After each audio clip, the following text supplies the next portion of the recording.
Greetings gamers, SWGOH here, and we got some smooth sisters ready to take you to victory in Phase 4 of the heroic Sith raid. They are ready to sail and soothe your way to over 3 million points. Now there are a few changes to your normal mentality when running the sisters. First, it's good to heal even when you don't need to. Second, it's good for Acolyte to use her special and not just her basic over and over. And third, it's good for sides to pop up. We want as many of them as possible. And lastly, Bonds of Weakness is going to be your greatest friend in this raid. There are 3 Zetas present. There is Asajj's Leadership, Asajj's Unique, and Daka's Unique. The only necessary one is Asajj's Leadership, but the other 2 are highly recommended and highly encouraged. Concerning Omegas, you want all the Omegas on all of the sisters, except for Initiate. With her, it's not as important. She's really there mostly as a filler because most of us don't have the new 3 Nightsisters that came out in October. And she, while being a Nightsister, still has the best synergy than any other character, especially after the developers removed the effect of on damage abilities, so that this is the only on damage, if you want to word it that way, tactic that will still work. So in this video of my high score, I had a small lead in from Phase 3. About 1.2%. So the final total, you can take off 400,000 and that'll be the Phase 4 total. The lead-in was very helpful because I got to go into Phase 4 with 0 protection. As you start off Phase 4, your first goal is going to be to use as many abilities as you can to remove the protection off your sisters. The strategy revolves around their health, and you can't get to the health until all the protection's gone. So do not soothe until all their protection has been erased. The general strategy is going to revolve around Asajj's Leadership, and that's going to be the 50% turn meter gain that sisters get when they fall below full health, as well as the 20% turn meter reduction that their attacks can do on an enemy, in this case Darth Nihilus. This coupled with the fact that every attack will add a bond of weakness to Traya and damage the entire team, dropping them below full health, means that every attack will give a Nightsister at full health 50% turn meter. Here you get to see Asajj soothe, and she now has 0% turn meter, but full health from the heal over times Daka gave with her heal. Initiate's going to go, Bond of Weakness now gives Asajj 50% turn meter. Now Talia gets to go with her basic, healing the whole team, and giving Asajj another 50% turn meter. So now Asajj, who just went, and the enemies have very low to 0 turn meter, is now getting to go again. Let's keep this turn meter train going. We'll use Asajj's heal, and boom! The other sisters, all at 50%, now have 100% turn meter. Asajj has 50% again, Talia's going to use her basic, and now Asajj is at full turn meter again. It's this kind of manipulation that will have our sisters attacking left and right, while the bosses just sit there taking it. This is why you're going to want to heal as often as possible. Every heal to your team is essentially plus 50% turn meter for the whole team. So if it's Daka's turn and none of your units need to be revived, go ahead and use her revive heal anyways, because that's plus 50% turn meter to the team. Asajj's turn, and the bosses don't have any buffs that she needs to remove. Go ahead and heal anyways, because that's 50% turn meter for the team. And lastly, Talia is perfect, because all of her attacks heal for the team. Now I quickly killed the sides before Sion got a chance to bring them back, because that's what he's going to do on his first turn. This is so we can get as many Unbreakable Wills as we can. You don't have to kill both of them, but at least kill the one with Unbreakable Will, so that when they get summoned back, one of them is going to have Unbreakable Will again. If Sion only has basics, then it's unlikely Sion will target Daka, since she has high health.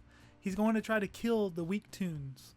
Go ahead and let him kill. Daka will revive them with full health and full turn meter.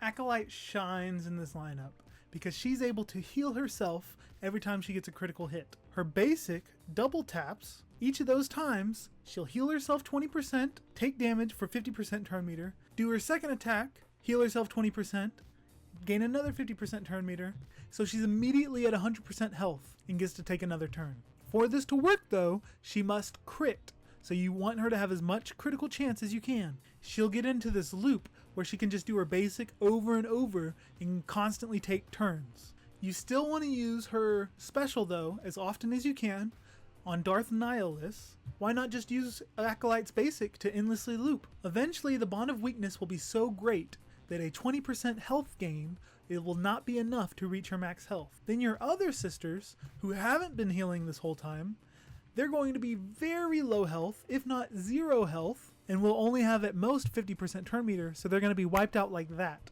So you want to use her special to give a little bit of time for her other sisters to take a turn so that they can heal the team and also to soothe to keep the train from Acolyte going. Each hit on Nihilus also gives him plus 30 speed, but each hit on Scion only gives him plus 5% turn meter and no speed. So you're actually going to want to alternate your hits with Acolyte between Scion and Nihilus, because if you just do Nihilus the whole time, he's going to get so much speed that it'll be impossible to predict how fast his turn meter is going to build in comparison to yours, so it will be hard to predict when he's going to take a turn and when he's going to use his Annihilate. Look at the damage from Acolyte's special. Do that 20 times, which will happen in this match with all this turn meter gain, and that's over 1,000,000 points just from her special. As a basic rule, use Acolyte's special on Nihilus whenever possible, and if Acolyte starts her turn with defense down and doesn't have her special ready, use her basic on Scion instead. Talia is a superstar on this team. She is crucial and her spot cannot be understated. She is going to be the main catalyst for the turn meter gain for your team. All 3 of her abilities will heal the entire team, so every time she attacks, it's essentially plus 50% turn meter for the team. Her basic will top the whole team off, giving them plus 50% turn meter. Her special that cleanses will give the whole team 80% turn meter, and her second special, where she does the strike and then her basic afterwards, it's best to use that when she has less than full health already, or immediately after her cleanse special, because you know she won't have full health then. When it comes to Initiate, you want to use her specials as often as possible. One of the great things about her kit is that she has a special ability that will give critical chance to the team for 3 turns, and it only has a 3-turn cooldown, so it won't expire on her until the next time she's able to use it to reapply it for the team. If you have her geared with her Omegas, great. If not, it's no biggie. Is Initiate the best choice? No, she's not. I'm pretty sure Talzin would be the best choice, but I do think Initiate would be better than Zombie. Spirit could also be a great choice, especially since Spirit ignores armor when she has Foresight, so she could deal some huge damage against Scion. The next 2 characters, Asajj and Daka, you are probably familiar with, and they are the ones that benefit from deaths. You can play around with it and find a happy medium between keeping your sisters at full health and allowing them to be killed by Scion and Nihilus. When playing with Asajj, she has such a great health steal that her basic will most of the time heal her to full health, and so every time she attacks, that's plus 50% turn meter, no matter how many bonds of weaknesses there are. Her heal is great for cleansing the debuffs that Nihilus has stolen or the offense up that Scion has given himself, as well as being a huge heal for the team as her health increases with the Zeta. It's great to use her AoE to kill the sides as well, because if she kills one side,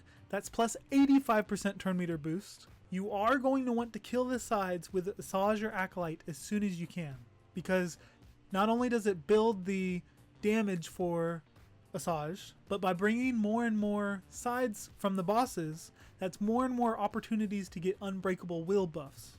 At the very least, kill the side that has a Unbreakable will buff, so that the next time a boss summons more, one of them is going to have Unbreakable will. With 2 bosses, Nihilus and Scion, both summoning side characters, you're going to be getting a lot of Unbreakable wills that will be very helpful. For Asajj, you want to alternate between her basic, her heal, and her AoE, never attacking Nihilus when you have defense down so that you don't give him protection up. For Daka, it's a pretty simple character to run.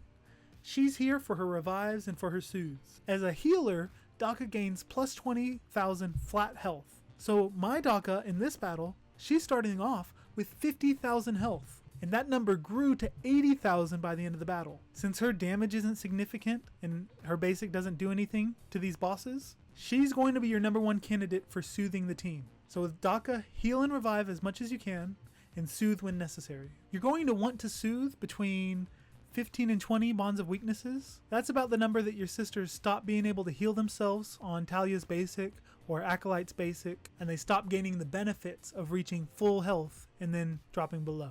Now here I see that Nihilus's Annihilate is going to come up very soon, so I'm going to look for an opportunity to have one of my sisters use their Unbreakable will. Now if either boss has an AoE coming up, that is going to kill a lot of your sisters, So use Unbreakable Will on one of them in order to keep them targeted and not Daka, so that Daka can revive all your sisters. Or if you have to, use it on Daka so that when it's her turn, she can revive them all. You have to keep Daka alive to be able to revive the sisters. That brings us into some of the dangers that come with this team. One of the dangers is the sisters not being brought to max health. If your sisters don't get to full health before taking an attack, then they're not going to gain the benefits of dropping below full health and getting the plus 50% turn meter. This will happen whenever the bonds of weaknesses become so great that a heal does not get them to full health. The solution to this is to soothe frequently, ideally between 15 and 20, sooner or later as needed. It's a danger when a toon gets isolated. Any toon that dies while isolated cannot be revived. So you're going to want to use Initiate and Acolyte to remove the isolate using their special ability. This is another reason why you want to keep the health high for your sisters throughout the battle, because if one of them gets hit with isolate and it kills them, you don't even get a chance to remove it and that sister's gone. A benefit of having this lineup of 5 sisters is that you have 3 soothers and 2 isolate removers. Perfect for keeping everything balanced. One of the problems is that you can never target Treya to see what her cooldowns are on. So you'll have to keep in mind that her isolate has a 4-turn cooldown. So once she uses it, if you can keep track, in 4 turns she's going to use it again. Daka dying is the worst thing that can happen to you. Even if all the other sisters die, if you still have Daka, you can revive them all and be back in business at full strength.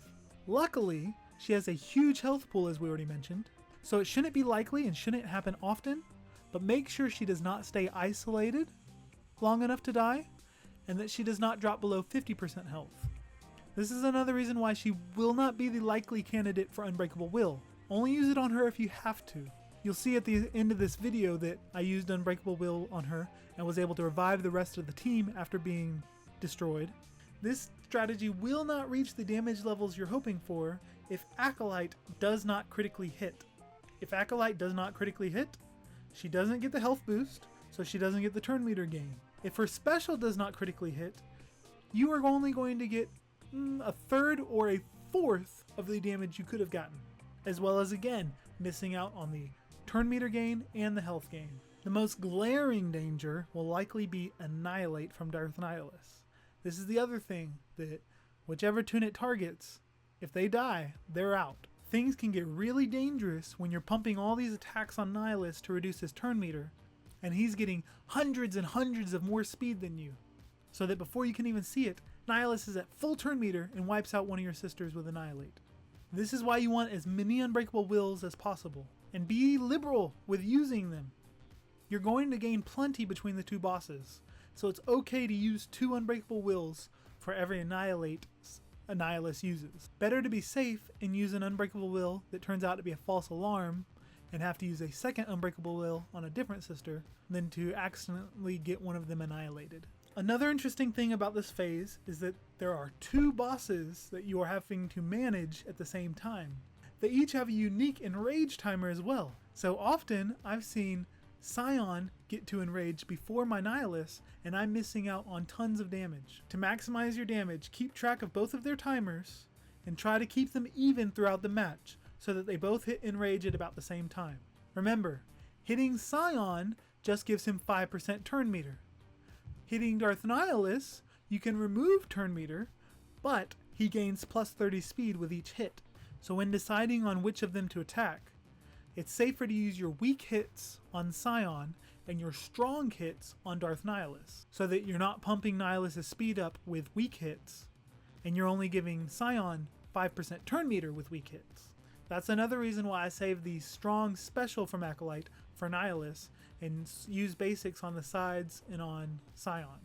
When modding the sisters, on Talia you're going to want offense and a health set. You want her basic to do as much damage as possible so that it has a greater chance of fully healing the team. Her health isn't as important because Daka can just revive her and there'll be so many heals throughout the match. For Daka, go with a speed and a health set so that she can revive and heal and soothe as much as possible, or just go with straight health. The Initiate I was using just has some crit chance mods I was able to throw on there.